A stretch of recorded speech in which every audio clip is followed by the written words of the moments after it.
Good morning and welcome to this assembly. We're so happy to see each of you here for our Sunday morning worship service. It is my privilege on behalf of the eldership to present to you our budget and our goals and a few words of encouragement as we enter into a new year. We're already well over a week into this new year already, and I'm hopeful that you will enjoy the presentation that I have prepared for you and it will fall on good and honest hearts. It always does, so we're very much looking forward to that to continue.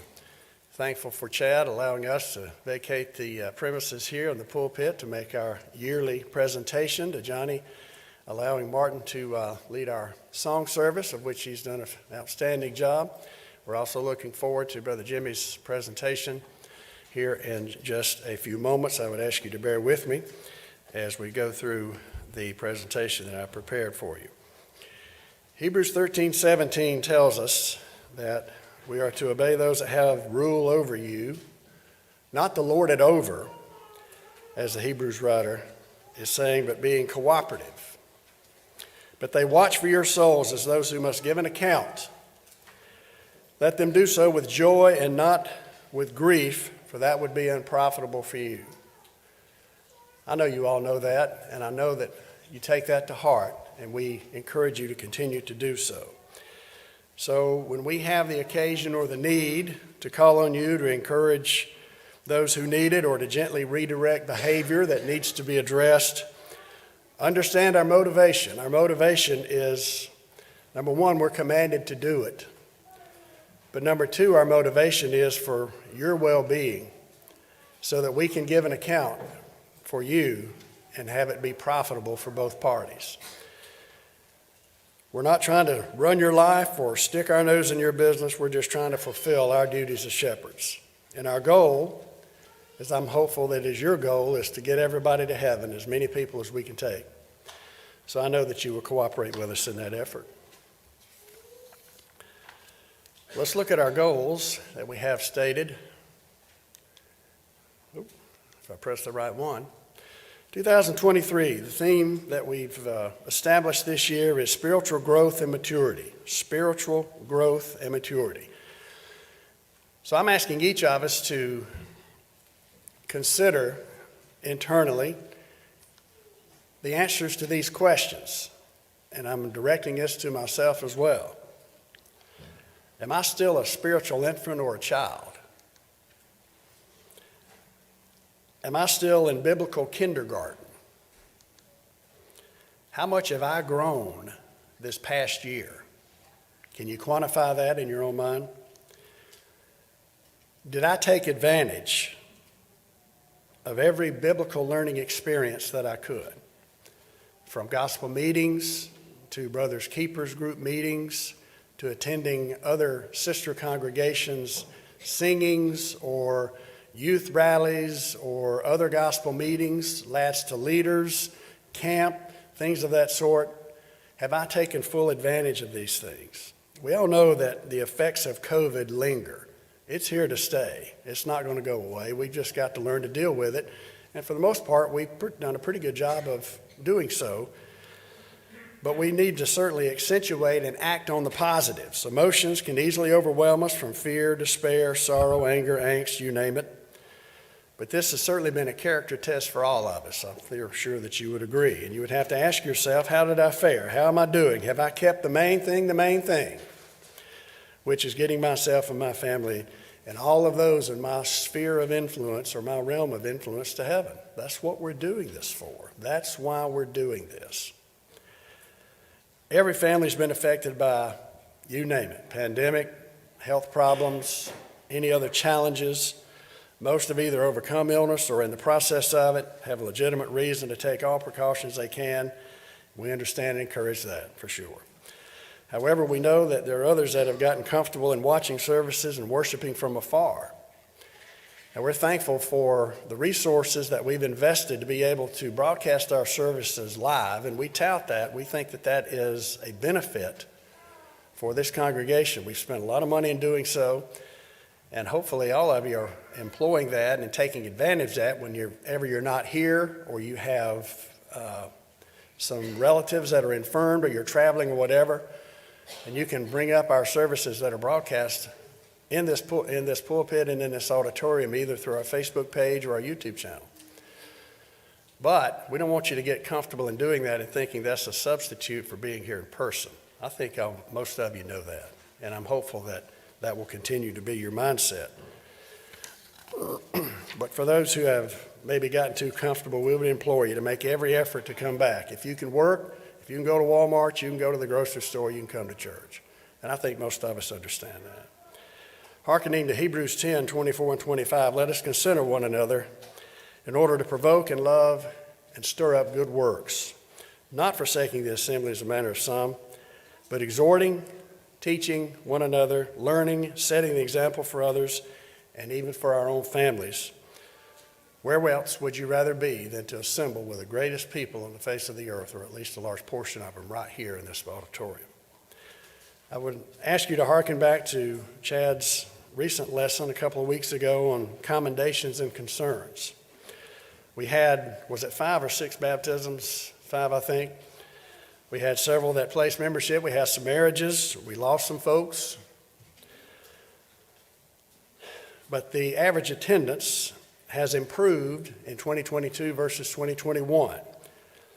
And Wednesday, average attendance was 122. Bible study was 136, up from 123 the year previous. Worship attendance on Sunday mornings, 170 was the average. Of course, most times we have more than that, and it's up from 164 in 2021. Our PM worship is 129 average and up for 125 the year previous.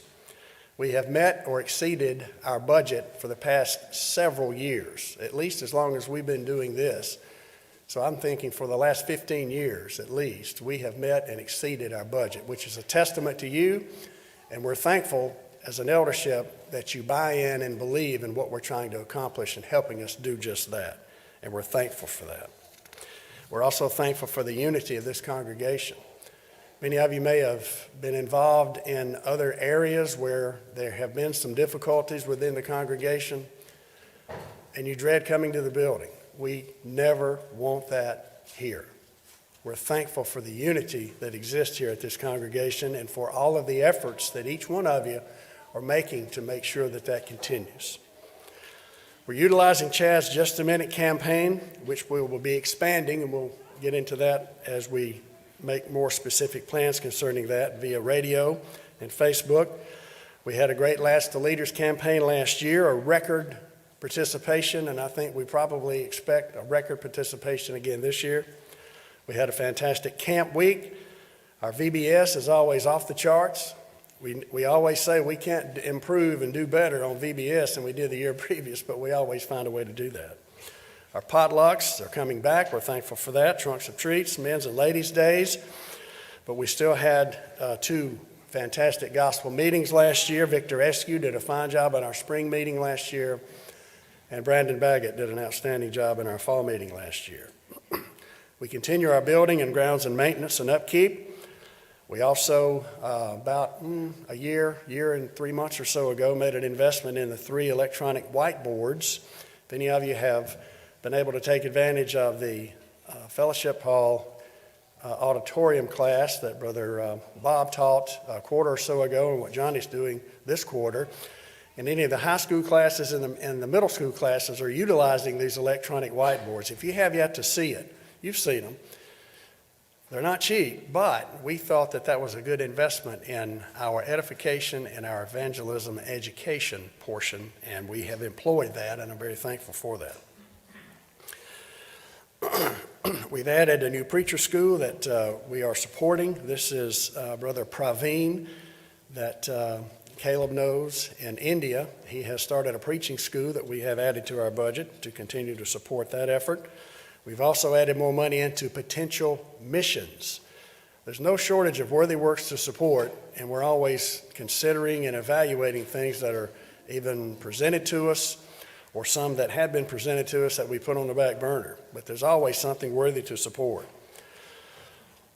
One gentleman that we've added to specifically our budget this year is McKinley Pate. Some of you know Brother Pate, especially those that live in the Tallapoosa area.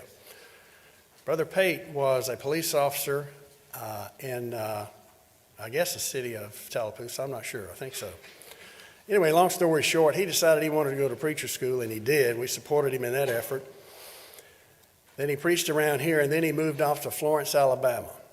And if any of you are familiar with that area of Florence, Alabama, the church is very strong in Florence, Alabama, and there are several different large and thriving congregations of the Lord's Church in Florence, Alabama. So McKinley and his wife left a work that they were doing up in Rabun County, which is the northeasternmost county in the state of Georgia that's bordered by both Tennessee and North Carolina. That was the only congregation of the Lord's Church in that county.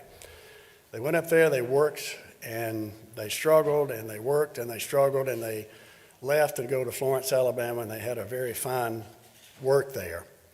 But long story short, the church building was about to close its doors in Rabun County. And McKinley's wife was really the impetus behind them moving back. So they approached us and they said, "This is what we're going to do. Would you help us in support?" Yes, we will help him in support. We will also consider helping him and maybe doing some house-to-house, heart-to-heart, some door knocking, some things of that sort to encourage and uplift a good man trying to do what he knows is the right thing to do. He left a very solid and comfortable position preaching for the Shiloh congregation in Florence, Alabama. So we're helping that young man in his efforts to preach the gospel. And that's the evangelism that we're wanting to focus on or add more focus to that's right here in our back door. Obviously, Jesus says, go into all the world and preach the gospel. And we've been doing that for years. We support many, many different missionaries, as most of you are well aware. But we also don't want to neglect our own backyard. We're supporting many preacher students, and we have been for the last year or so. Some of these guys are almost ready to rotate out. Caden Mallory, which is Joe's son, also Joe himself. Casey Sella, this is Don Blackwell's son-in-law. Brandon Blackwell, which is Don's son. And Garrett Aiken, who has spoken here a time or two. We've already converted house to house instead of a bi-monthly presentation or distribution into the Bremen area. We've done that every month. That costs us more money, but we think that it's a good thing to do. We've also, for the past several years, doubled whatever we were contributing to all of our missionaries. There's something for everyone to do, men to serve and volunteer for tasks and teach, women to teach and volunteer to send cards and participate in all these behind-the-scenes activities, such as the ladies' Facebook group, things of that sort that are an encouragement and an evangelistic tool. Now more than ever, this brings to mind the song, Hold to God's Unchanging Hand. God's hand will never change, and we can have faith and confidence in that. And I'm always remembering what Brother Ray would always pray. And many of you may remember this. He would always say, may the church here be the glorious church unspotted from the world that he would have it to be. We couldn't agree more. And we know that you will help us in that effort. So, these are our goals for 2023. Can we grow in spirit? Hebrews 5, 12 through 14 tells us, for when by reason of time you ought to be teachers, you have need again that some teach you the rudiments and the first principles of the oracles of God, and are become such as have need of milk and not solid food. Ought to be teachers. You have the need of first oracles again, which means getting out of our comfort zone. We've been working on this for several years now by asking a lot of the men to rotate on Wednesday nights to extend the invitation, asking some of the newer men that have placed membership with us or have identified with us to do more and more things in a leadership capacity. Some of us have greater talents or different talents than others. There's no question about that. But we can ease ourselves out of our comfort zone so that we can continue to grow and mature spiritually. Increasing our attendance, we just went over that. We're thankful for that, and we're hopeful that that will continue. How do we increase our attendance? Well, we encourage folks to do it. We offer perfect attendance for the young ones. We demonstrate the importance of Bible instruction, especially to the children. Continue with sound preaching, teaching gospel, and meetings and seminars. We have a men's day upcoming with Brother Jeff Archie. that we're looking forward to. There's a Ladies' Day also coming up with Sheila Butt. Both of those are coming up here very soon. We've also established new Brothers Keepers leaders, Chris and Stephanie Hodges, Corey and Kim Payne, Ken and Gail Smith, and Bob and Lisa Staples. And if they have yet to reach out to you, I'm sure they will. Mostly, you probably have already been contacted by them. Why do we want to increase our attendance? We just said the how, this is the why. We want to put on the whole armor of God. Ephesians 6, 10 through 18 tells us that. And certainly, not forsaking the assembly, we want to have the motivation to be here, not by obligation or compulsion, but we want to assemble with the saints. We want to continue evangelism. We're just seed sowers. We can't drag people into the baptistry, even though we might know what's better for them than they know for themselves. We can't drag them into the baptistry. If that were the case, we'd be doing that. But we have to teach people and let them understand and learn and let the Scripture teach them. How do we do that? Continue Bible-based teaching and preaching from book, chapter, and verse, using current resources such as our local radio program. We're going to continue and expand that. Our website of archive lessons, Bible correspondence courses. Our library is a fantastic resource, and thanks to Novella and James for looking after that. Our mission outreach program. GBN, Gospel Broadcasting Network, is still overseen by Brother Don Blackwell, in addition to his duties of being the full-time minister, pulpit minister, at the Willa Avenue congregation in Cookeville, Tennessee. We reached out to Don and made sure, hey, are you still doing both of these things? He said, absolutely. By all means, I'm still doing both of those tasks. And he said, it keeps me busy and it keeps me focused so that I won't feel sorry for myself and my condition, is what he told me. Many of you know he had an accident several years ago and he's paralyzed. But he has not let that stop him or slow him down. He sent me the 2022 report from Gospel Broadcasting Network, and I will put that on the bulletin board here for your review once you have opportunity to read that. Suffice to say that Gospel Broadcasting Network is flourishing. When it first started several years ago, there were a lot of times when we didn't think it was going to make it. Chad can tell us that from his own personal experience. But Gospel Broadcasting Network is flourishing, and we're happy to have a part of that. About $10,000 of our mission outreach budget is dedicated to Gospel Broadcasting Network, and we're thankful to be part of it. And I'll have something else in my presentation here in just a moment that'll tell you that exactly. But they have 2023 outreach and mission goals. Some of the publications that you might be familiar with: Know Your Bible by Frank Dunn. Chad, did you know that GBN has acquired the rights to that book? They have. They plan to make the book available on their website for free. An email address will be required to get the download. This will help us build our email and other contact lists. So they're not being idle and sitting on their hands. They are doing what we've asked them to do. They've also given us specific detail of about 40 different baptism stories that will warm your heart once you have the opportunity to read some of these or go on their website and determine that.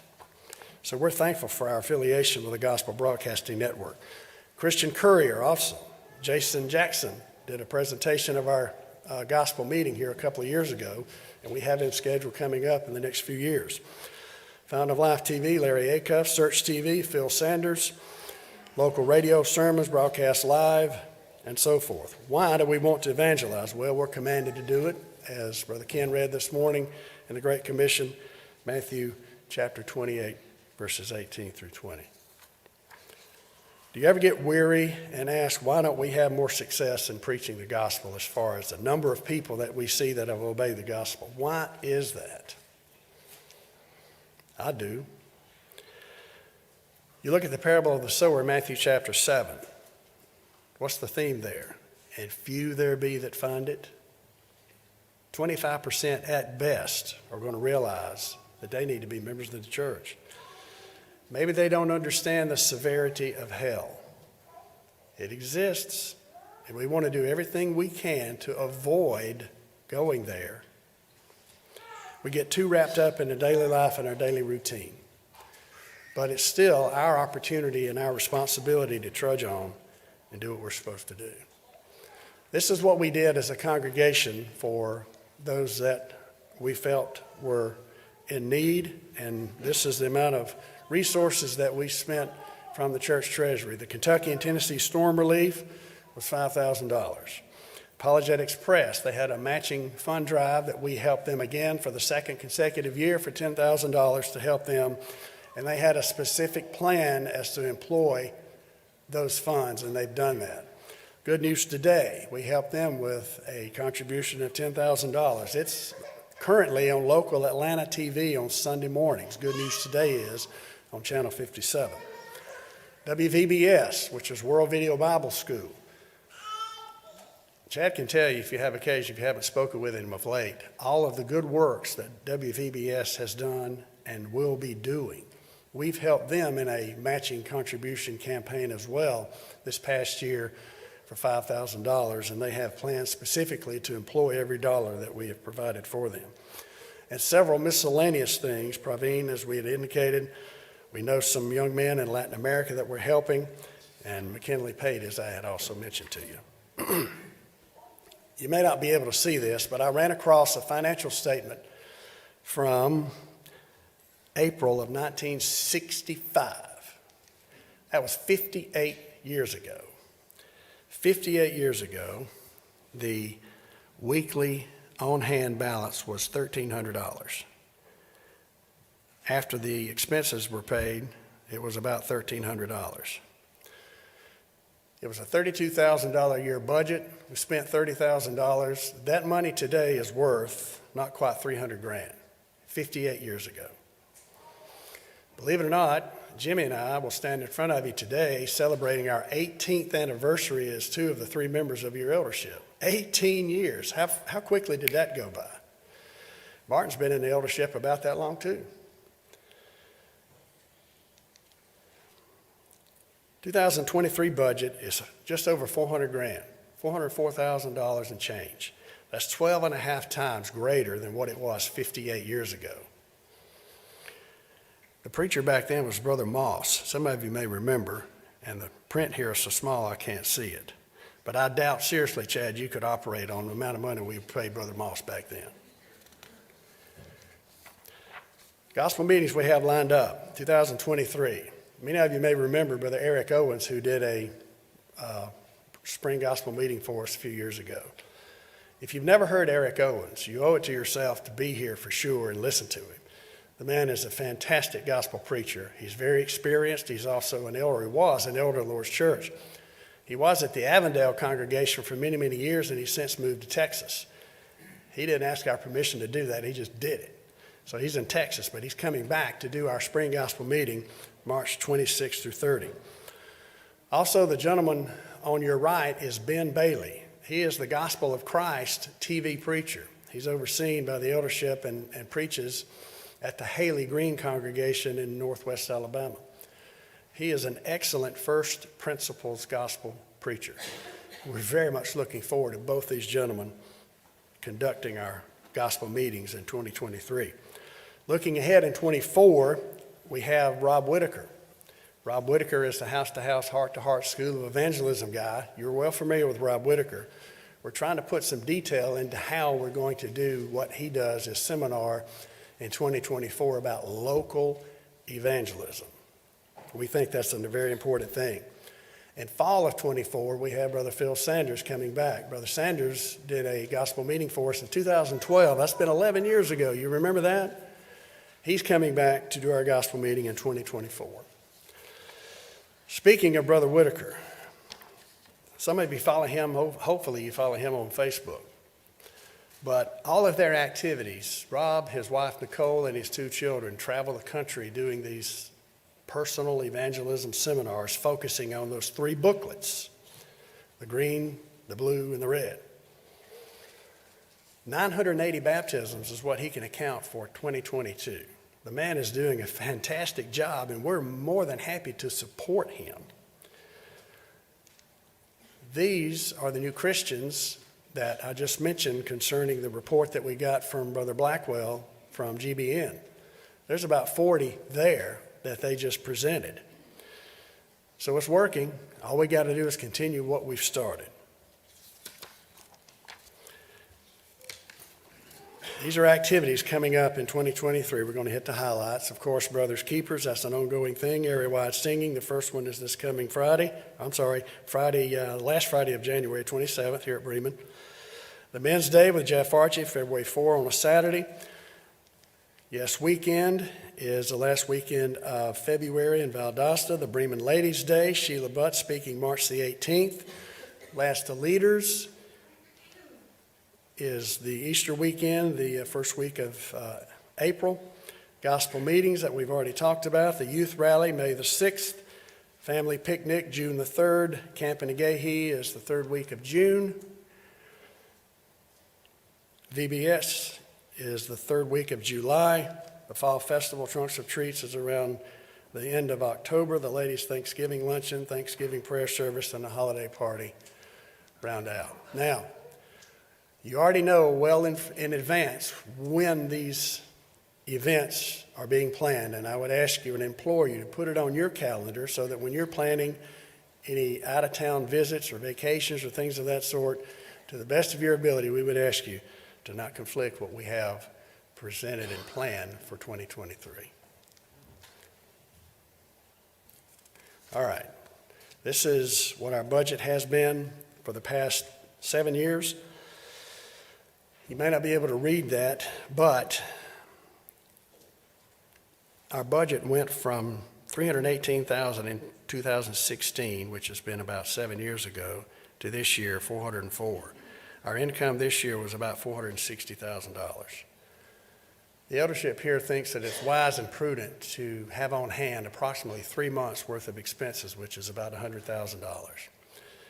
Beyond that, we have about $300,000 in the bank at this time that we're planning to try to employ and do it in a prudent and responsible manner. We're not in the banking business. We want this money to be employed in expanding the borders of the kingdom of God. So we would ask for your prayers and your encouragement in that effort. But we all certainly need to be good stewards of God's resources. This is our budget and how it's broken out. 61% of our budget is dedicated to evangelism. That's up from 58% the year previous. This building is paid for, so that allows us to do a lot of things concerning evangelism that several other of our sister congregations just don't have the resources to do. So that's more onus on us to try to get done the opportunity that's in front of us. Evangelism budget has increased $30,000 from what it was this time last year. Benevolence, about 2% of our budget. Edification, about 5%. Operations and miscellaneous, about 40% of our budget. And those are roughly the same as they were last year. So the average per week is going up from about $7,200 to $7,800, roughly a $650 to $700 per week, a weekly average concerning our budget. We're thankful for the men that we have here that are responsible for being our ministers, Brother Chad, Brother Johnny, Brother Scott. This is our budget specifically defined, and all of this is presented and printed on the bulletin board here in the hallway for your review if you can't memorize that and get my Hubble telescope out to actually read it. Edification being the same is here.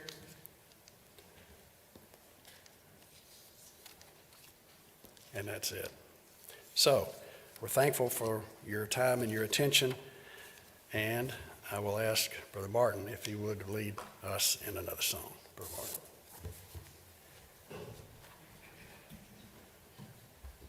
Number 622. Sing first, second, and fourth.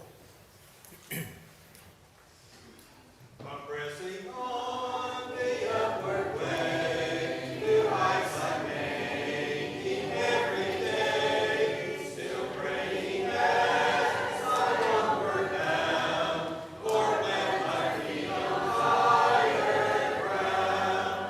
Lord, lift me up and let me stand, by faith on heaven's table.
Thank you, Chris and Martin. Today we'll be looking in the book of Philippians. The book of Philippians, if you'd like to open your Bibles there. The theme of this book is Rejoice in Jesus Christ. One of the things this church needs to do is rejoice. I didn't know Martin was on to sing the hymn.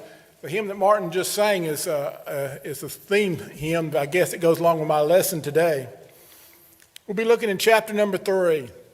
Throughout this book, if you go through the entire book of the book of Philippians, you'll see the word joy or rejoice over and over again.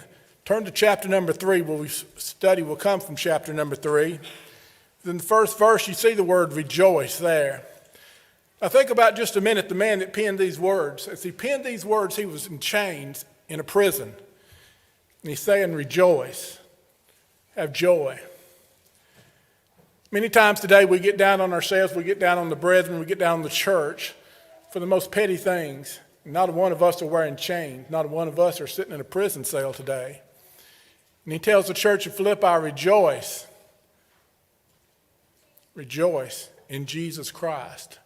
To be a child of God, to be a Christian, to be a part of his church, a part of his kingdom, we should be rejoicing today.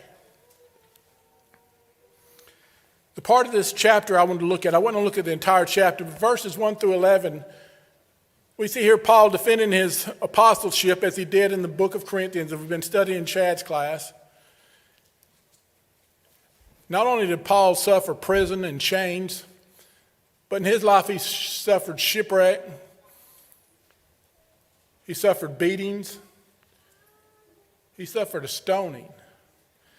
Now, I don't know if y'all think about a stoning, that wasn't just to get your attention, that was to take your life. And I often thought in reading about when Paul finally comes to after that stoning, I don't know if he had help or what. What do you think he thought first? Some of us may have been thinking, where can I go hide? I really believe Paul was looking, Lord, where can I preach next?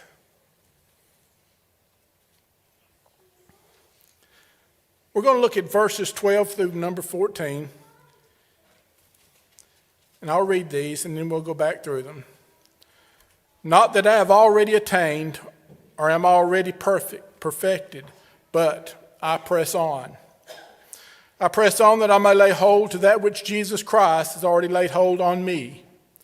Brethren, I do not count myself as having apprehended, but one thing I do, forgetting those things which are behind and reaching toward those things which are ahead, I press toward the goal of the prize of the upward calling in Jesus Christ. If we had to put a title to this lesson today, it's I Press On. Everyone in this congregation should have that in their minds today, but when you leave here, I'm pressing on. Just as we sang a few minutes ago, that would have been Paul's theme song if Paul would have had one. I'm pressing on the upward way. In the first verse we read here, in verse 12, I have not that I've already attained. What's Paul saying here? I'm not there yet. I've not arrived yet. When we think about all the things that Paul suffered, all the things that he gave up, to be an apostle of Jesus Christ, to be a preacher of the gospel, to be a Christian in the first century, I've not attained yet. I'm not there. I'm not perfected. I'm not totally mature in this Christianity thing yet. I'm still growing. I'm going to be better. I'm going to be stronger. Hopefully all of us can say the same thing today. We don't believe that we've attained all that we can as a child of God, but we're moving on. We're growing. We're getting better day by day. He says, I press on, and I will lay hold to that which Jesus Christ has laid hold of me. Jesus Christ laid hold of Paul. He was a special servant for God. He was to take the gospel to the Gentiles. And actually, Paul took the gospel to everybody, if you look throughout his life. If you read on in this chapter, you'll see at the very end of this book where he says, even the people here in the Caesar's palace give greetings to you, Philippi. Think about being a servant or a guard of Paul. How many times do you think you heard a sermon? Probably every time you pass by his way. Does that describe us today? How long do we have to know somebody? How well do we think we have to know somebody before we bring up the subject of Christianity, of eternity, of faith? Think about if you had met Paul, how long would it have taken for that to come from his mouth to tell you about Jesus Christ? I don't believe it would have taken very long. Look on at the next verse.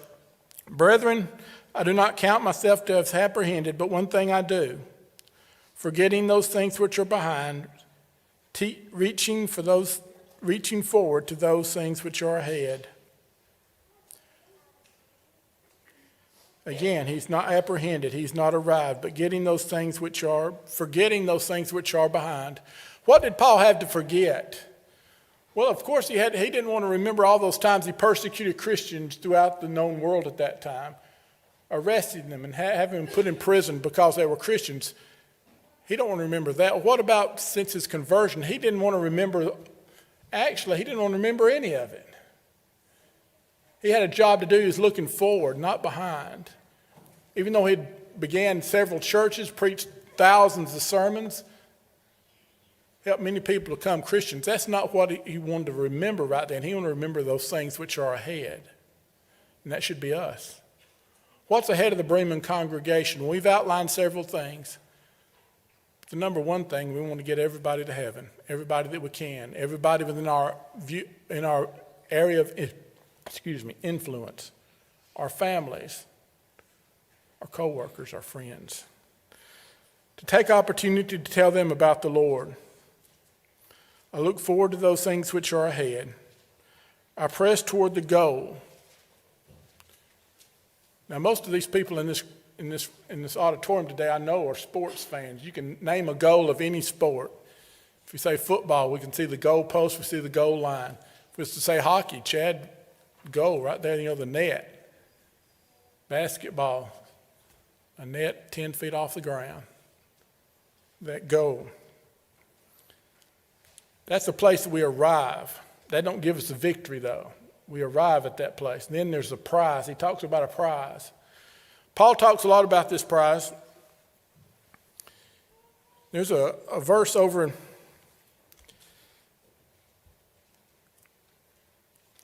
the book of 2 Corinthians. Nope, wrong page. Book of 2 Timothy.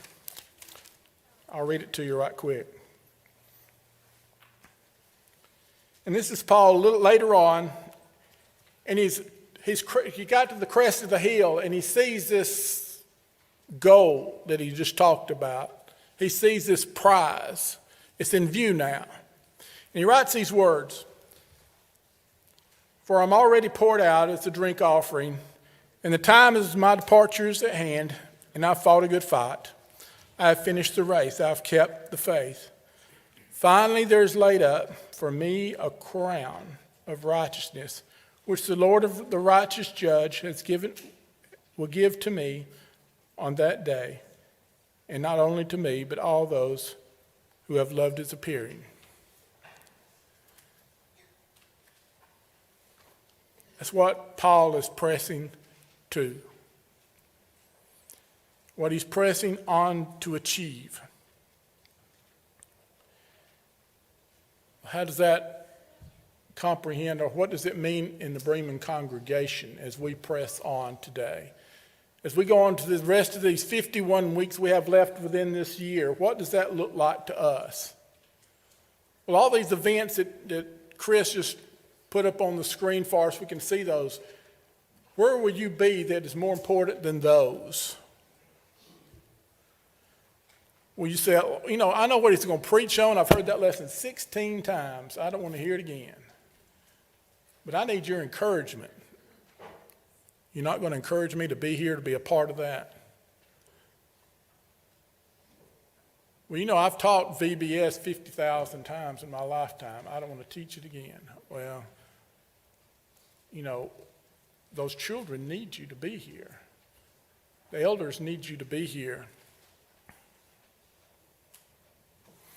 The gospel meetings. Not only our own gospel meetings, Chris talked about area gospel meetings. Now, our culture's changed, and we've allowed the culture into the church. I was raised, I'm a little older than some of you, not quite as old as others, but I was raised if a gospel meeting was in driving distance, you was a part of it. You were there to encourage the preacher of that gospel that night by your attendance, to encourage that congregation that you felt that was important. And also just the fact that your car's in the parking lot and everybody going up down that street think those people are different. A lot of people show up for that, for preaching of the gospel. That should be us. In 2023, I'm going to visit more. How many of the homes of the congregation of people in this room today have you actually set in? I know another thing in our culture, people don't like visiting. Used to when I was growing up, if somebody knocked on the door, you welcomed them in and you may give them a biscuit or something. And today you look through the screen to see who it is. It's a little different. Well, maybe we shouldn't be that way. Visits are a great way to get to know each other, to encourage one another. Visits are important.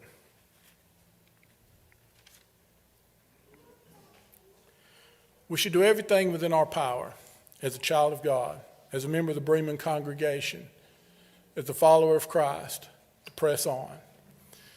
I think Paul's a tremendous example. He is for me. I hope he is for you. To see the things that he did within his life. And we don't have to fear for somebody coming and arresting us, putting us in chains, because we told somebody of Jesus Christ. Today we're free to tell as many people as we choose, and so many times we choose not.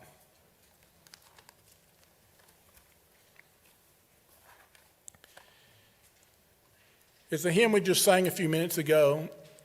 I heard Cliff Goodwin say this the first time I heard it. He says, you can sing a lie just as well as you can tell one. We sang, I'm pressing on the upward way. Did you mean what you sung? Or was that a lie? Are you pressing on? Today, if you're not yet a member of the Lord's church, if you're not yet a Christian, you're given opportunity to do so. To be a part of the greatest organization this world has ever known or ever will know. The only one that will get you to heaven. The only one that gets you in the presence of Jesus Christ and God himself. Is to be a part of this church. Be a part of the Lord's church. Upon hearing the good news, it led you to believe it. Believe it to the point that you have faith in those words, that Jesus Christ is the Son of God. Are you willing to confess him before men? To be buried in baptism. If you've done that, and you hadn't pressed on a bit, you've actually just sat still or backed up, then you have reason to repent today. If we can help you with these things, come as we sing.